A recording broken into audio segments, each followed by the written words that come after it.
Hello student, welcome to Horizon Academy. और आज हम पढ़ने जा रहे हैं क्लास 10 की जो पहली चैप्टर है, केमिकल रिएक्शन एंड इक्वेशन। तो चलिए देखते हैं सबसे पहले कि केमिकल रिएक्शन होता क्या है। देखो, केमिकल रिएक्शन एक ऐसा प्रोसेस है जिसमें रीअरेंजमेंट ऑफ एटम्स होता है। और यहाँ होता क्या है कि एक केमिकल सब्सटेंस दूसरे केमिकल सब्सटेंस में चेंज कर जाता है और उनका जो प्रॉपर्टी होता है वो काफी न्यू होता है पहले वाले के मुकाबले। और ऐसा इसलिए होता है क्योंकि वहां कहीं ना कहीं या तो मेकिंग ऑफ बॉन्ड होता है या ब्रेकिंग ऑफ बॉन्ड्स होते हैं। तो चलिए हम देखते हैं इसका डेफिनेशन जो है। It is a process that involves rearrangement of atoms between the reacting substance to form a new substance. यहाँ पे होता क्या है कि रीअरेंजमेंट ऑफ एटम होता है और इस कारण एक नए सब्सटेंस का फॉर्मेशन होता है। जैसे अगर हम एक एग्जांपल देखें, जब हम H2 और O2 को रिएक्ट कराते हैं तो हमें मिलता है H2। और आप देख सकते हैं कि यहाँ हाइड्रोजन और ऑक्सीजन के बीच में एक बॉन्ड का फॉर्मेशन हुआ है और इस कारण से ये काफी न्यू प्रॉपर्टी के साथ एक नए कंपाउंड का फॉर्मेशन हो जाता है। इसी तरह अगर आप बात करें कार्बन और ऑक्सीजन की, तो जब हम कार्बन को जलाते हैं एयर में तो ये कार्बन डाइऑक्साइड का फॉर्मेशन करता है। यहाँ पे भी आप देख सकते हैं कार्बन और ऑक्सीजन के बीच में एक बॉन्ड का फॉर्मेशन हुआ है। अगर आप कैल्शियम कार्बोनेट को हीट कराते हो तो यहाँ पे calcium oxide plus carbon dioxide का फॉर्मेशन होता है और आप देख सकते हैं कि यहाँ पे ब्रेकिंग ऑफ बॉन्ड भी हुआ है। तो इस तरह से केमिकल रिएक्शन में आप देख सकते हैं कि यहाँ या तो ब्रेकिंग ऑफ बॉन्ड होता है या फिर फॉर्मेशन ऑफ न्यू बॉन्ड्स होते हैं। और तभी जो प्रॉपर्टी होता है वो काफी अलग होता है अपने पुराने वाले जो कंपाउंड लिया था रिएक्टेंट में, उससे काफी अलग होता है। इसी तरह एक एग्जांपल अगर मैं लूं तो H2O को अगर आप इलेक्ट्रोलिसिस कराओगे तो यहाँ पर H2 और O2 बिल्कुल अलग हो जाते हैं फिर से। तो यहाँ पे भी ब्रेकिंग ऑफ बॉन्ड हुआ है। तो चलिए फिर से देखते हैं हम केमिकल रिएक्शन क्या होता है। It is a process that involves rearrangement of atoms between the reacting substances to form new substances. कुछ एग्जांपल यहाँ मैंने दिया है, जैसे डिकेइंग ऑफ ऑर्गेनिक मैटर। किसी भी ऑर्गेनिक मैटर का डिके करना भी एक प्रकार का केमिकल रिएक्शन ही होता है। रस्टिंग ऑफ आयरन, आपने देखा होगा किस तरह से जो आयरन के ऑब्जेक्ट होते हैं उन पे थोड़ा जंग लगने के बाद वो रेड और ब्राउन कलर में हो जाता है, रेडिश ब्राउन जिसे हम लोग बोलते हैं। तो ये भी एक प्रकार का केमिकल रिएक्शन ही है। क्लॉटिंग ऑफ ब्लड या डाइजेशन ऑफ फूड, जिस प्रकार से फूड का जो डाइजेशन होता है हमारे शरीर के अंदर, वो भी एक प्रकार का एक केमिकल रिएक्शन ही है। अब केमिकल रिएक्शन में दो टर्म्स आते हैं, रिएक्टेंट एंड प्रोडक्ट। तो चलिए एक एक करके हम दोनों को समझते हैं। The substances which take part in chemical reaction are called reactant. मतलब जिस सब्सटेंस को आपने लेकर रिएक्ट कराया है उससे ही हम रिएक्टेंट कहते हैं। फॉर एग्जांपल आप देख सकते हैं, जब हमने हाइड्रोजन और ऑक्सीजन को लिया था और उसे रिएक्ट कराया था तो वो वाटर का फॉर्मेशन करता है और यहाँ पे ये जो है इसे ही प्रोडक्ट बोला जाता है। और ये जिससे आपने लिया था, ये दोनों चीजों को ही हम क्या बोलते हैं, रिएक्टेंट। इसी प्रकार अगर हम बात करें, हमने वाटर लिया और उसमें से इलेक्ट्रिसिटी पास कराया तो क्या देखा कि हमें हाइड्रोजन और ऑक्सीजन मिलता है। तो हमने H2O जो लिया था वो भी एक तरह का तरीके का रिएक्टेंट ही हुआ। एंड ये जो दो न्यू सब्सटेंसेस का फॉर्मेशन हुआ इसे ही हम प्रोडक्ट बोलते हैं। तो रिएक्टेंट वो सब्सटेंस होते हैं जो केमिकल रिएक्शन में भाग लेते हैं एंड प्रोडक्ट वो सब्सटेंसेस होते हैं जो केमिकल रिएक्शन के दौरान फॉर्म्ड होते हैं। इनका ही प्रॉपर्टी जो होता है वो रिएक्टेंट में जो भी हमने लिया था उनसे काफी अलग होता है। अब सवाल ये उठता है कि जब भी रिएक्शन होता है तो हमें पता कैसे चलेगा कि वहां पे रिएक्शन हुआ है, क्योंकि हम एटम्स को तो नहीं देख सकते, हम ये तो नहीं बता सकते कि वहां पे रीअरेंजमेंट ऑफ एटम हुआ है, मेकिंग और ब्रेकिंग ऑफ बॉन्ड्स हुए हैं, ऐसा तो हम नहीं कह सकते। तो आखिर पता कैसे चलेगा? तो ये हमें पता चलता है कुछ जनरल चीजें हैं जिन्हें ऑब्जर्व करके हम ये बता सकते हैं कि हाँ वहां पे केमिकल रिएक्शन हुआ है, और उसे ही हम कैरेक्टरिस्टिक्स ऑफ केमिकल रिएक्शन बोलते हैं। तो इसमें सबसे पहला जो है वो है एवोल्यूशन ऑफ गैस। आपने देखा होगा कि किसी किसी केमिकल रिएक्शन पे गैसेस का प्रोडक्शन होता है।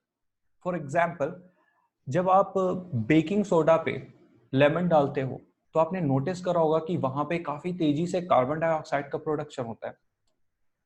या जब आप जिंक को H2SO4 डाइल्यूट सल्फ्यूरिक एसिड में आप जैसे ही जिंक को डालोगे, आप देखोगे कि वहां पे हाइड्रोजन गैस के एफर्वेसेंस नजर आने लगते हैं। तो इससे आपको ये पता चल जाएगा कि हाँ यहाँ पे कहीं ना कहीं एक रिएक्शन हो रहा है। इसी तरह चेंज ऑफ कलर को भी देखकर आप बता सकते हो कि रिएक्शन हुआ है। जैसे अगर आप एक आयरन नेल लो और उसे ब्लू कलर के कॉपर सल्फेट जो सॉल्यूशन होता है वो ब्लू कलर का होता है, अगर आप उसमें आयरन के नेल को डालते हो तो आप देखोगे कि वो ब्लू कलर जो है सॉल्यूशन का वो धीरे धीरे ग्रेनिश में कन्वर्ट हो जाएगा। और ऐसा इसलिए हो रहा है क्योंकि वहां पे फेरस सल्फेट का फॉर्मेशन होता है। तो ये जो कलर चेंज आपने देखा, इससे आप ये बता सकते हो कि हाँ वहां पे एक रिएक्शन हुआ है। इसी तरह समटाइम रिएक्शंस में टेम्परेचर का भी जो है ना वो चेंज भी आता है। और वेट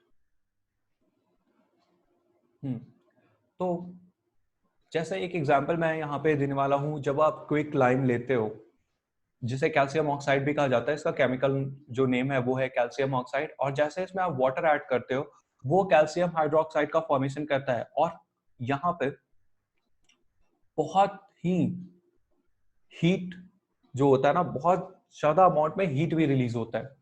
तो ये एक तरीके का ऐसा रिएक्शन है जिसमें आप नोटिस करोगे कि बहुत ज्यादा हीट रिलीज हो रहा है, टेम्परेचर में क्या हो रहा है, चेंज आ रहा है, और आप बोल सकते हो कि हाँ यहाँ पे भी केमिकल रिएक्शन हो रहा है।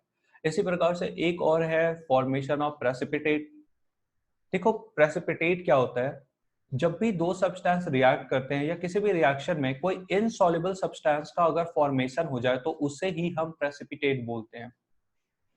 जैसे अगर आप सिल्वर नाइट्रेट लोगे ना और उसमें अगर सोडियम क्लोराइड डालोगे तो आप नोटिस करोगे कि वहां पे एक प्रेसिपिटेट का फॉर्मेशन होता है। जैसे कि आप देख सकते हो, मैंने इस पिक्चर में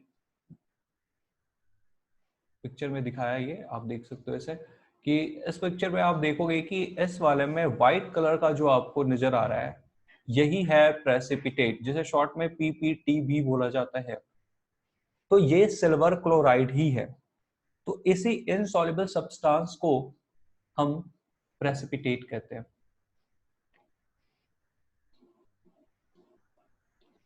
तो हम लोगों ने देख लिया कि जो कैरेक्टरिस्टिक्स होते हैं, मतलब कैसे हम बता सकते हैं कि किसी भी जगह पे केमिकल रिएक्शन हुआ है या नहीं। अब चलिए एनर्जी चेंजेस के बारे में हम लोग बात कर ले। जैसा कि आपने देखा हो कि कभी कभी रिएक्शंस में हीट रिलीज होता है और कभी कभी एब्जॉर्ब होता है। तो इन दोनों के आधार पे हम केमिकल रिएक्शन को दो पार्ट्स में डिवाइड करते हैं। जो पहला है उसे हम बोलते हैं एक्सोथर्मिक। और एक्सोथर्मिक वो केमिकल रिएक्शन होता है जिसमें हीट जो है वो प्रोड्यूस होता है। तो जब भी किसी भी रिएक्शन में अगर हीट प्रोड्यूस होगा तो हम उसे बोलेंगे एक्सोथर्मिक रिएक्शन। तो जैसे एक एग्जांपल मैं लूं इधर, तो अगर आप कार्बन को जलाओगे एयर में तो वहां कार्बन डाइऑक्साइड का प्रोडक्शन होता है, और साथ ही साथ वहां पे बहुत ही ज्यादा अमाउंट में हीट भी रिलीज होता है। तो ये एक तरीके का एक्सोथर्मिक रिएक्शन है, और ऐसा इसलिए होता है क्योंकि देखिए रिएक्शन में ब्रेकिंग और मेकिंग ऑफ बॉन्ड्स होते हैं। तो अगर ब्रेकिंग ऑफ बॉन्ड्स होता है तो वहां पे एब्जॉर्प्शन ऑफ एनर्जी होता है, और अगर वहां पे फॉर्मेशन ऑफ बॉन्ड्स हो रहा है तो वहां ऑलवेज रिलीज होगा एनर्जी का। इसी प्रकार से जैसे मैंने ऑलरेडी आपको ये रिएक्शन अभी अभी बताया था कि जब आप कैल्शियम ऑक्साइड में वाटर ऐड करते हो तो आप देखते हो कि वहां पे काफी ज्यादा हीट जनरेट होता है, और ऐसा इसलिए होता है क्योंकि वहां पे कैल्शियम हाइड्रोक्साइड का फॉर्मेशन हो रहा है। तो ये भी एक तरीके का एक्सोथर्मिक रिएक्शन का ही एग्जाम्पल है। इसी प्रकार अगर आप रेस्पिरेशन के बारे में देखोगे तो वो भी एक एक्सोथर्मिक रिएक्शन ही है। कैसे, आइए इसको समझते हैं। देखिए, जब भी रेस्पिरेशन होता है तो होता क्या है कि जो ग्लूकोज है वो कंबाइन होता है ऑक्सीजन के साथ। हमारे जो सेल होते हैं ना, उसमें ग्लूकोज जो है वो ऑक्सीजन के साथ कंबाइन होता है और कार्बन डाइऑक्साइड वाटर का फॉर्मेशन करता है और साथ ही साथ एनर्जी भी वो प्रोड्यूस करता है। और इसी वजह से हम रेस्पिरेशन को एक्सोथर्मिक बोलते हैं।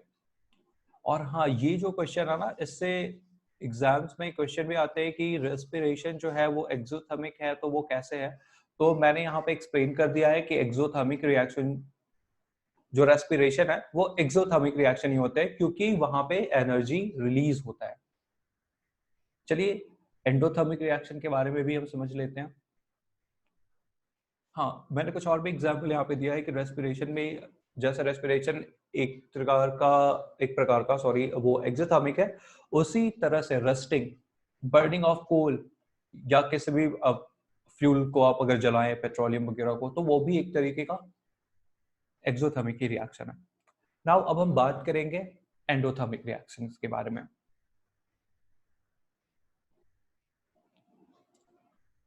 तो हमने अभी भी देखा कि रिएक्शंस जो है उनमें हीट रिलीज होता है तो हम उसे एक्सोथर्मिक कहते हैं। और जब वहां पे हीट एब्जॉर्ब होगा तो उस प्रोसेस को हम क्या बोलेंगे, एंडोथर्मिक रिएक्शन।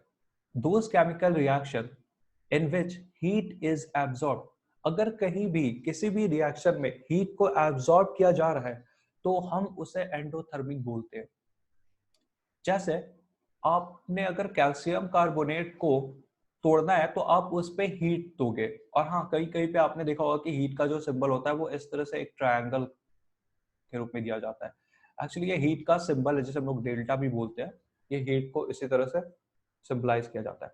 तो यहाँ पे अगर हम कैल्शियम कार्बोनेट को हीट करते हैं तो हमें मिलता है calcium oxide and carbon dioxide gas. तो आपने देखा कि ये हीट यहाँ पे क्या हो रहा है, एब्जॉर्ब किया जा रहा है। इसी तरह फोटोसिंथेसिस भी क्या होता है, एक तरीके का एंडोथर्मिक रिएक्शन का एग्जांपल है। क्योंकि फोटोसिंथेसिस के दौरान जो ग्रीन प्लांट्स होते हैं वो सनलाइट को एब्जॉर्ब करते हैं, तो इसलिए ये भी एंडोथर्मिक है। इसी तरह अगर आप इलेक्ट्रोलिसिस ऑफ वाटर देखें, वो भी एंडोथर्मिक ही है क्योंकि जब भी इलेक्ट्रोलिसिस होता है तो आपको इलेक्ट्रिसिटी देना होता है। और फिर होता क्या है कि जैसे ही आप वाटर में, जो कि लिक्विड स्टेट में होता है, अगर आप इलेक्ट्रिसिटी दोगे,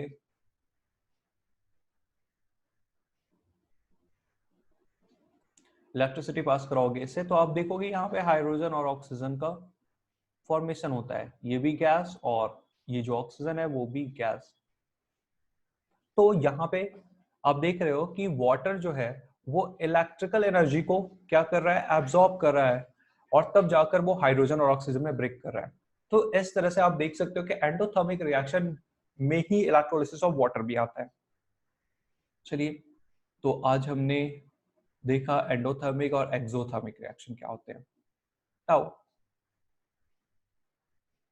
अब हम देखेंगे केमिकल इक्वेशन क्या होता है।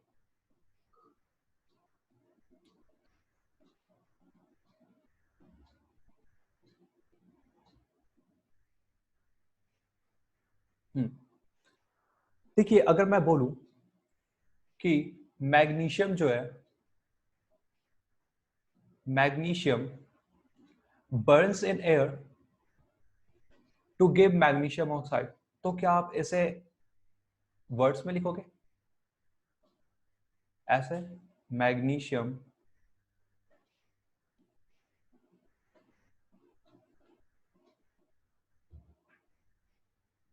burns in air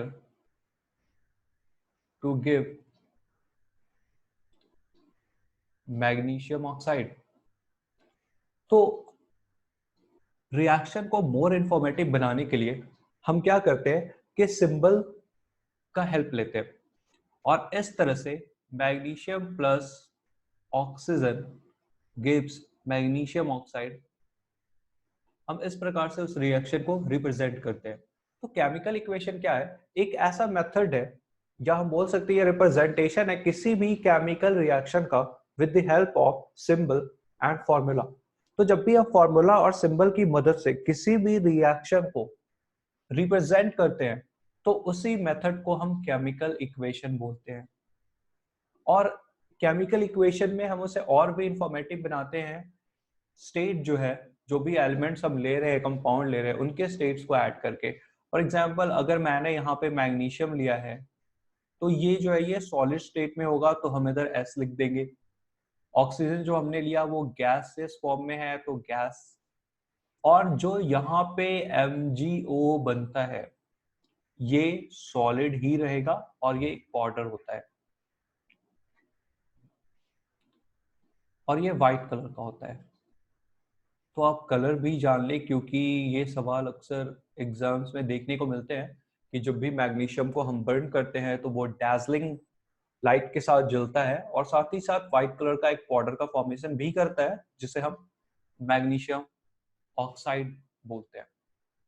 तो आज के लेक्चर में हम इतना ही देखेंगे और चलिए एक बार फिर से हम देख ले हमने क्या क्या पढ़ा है।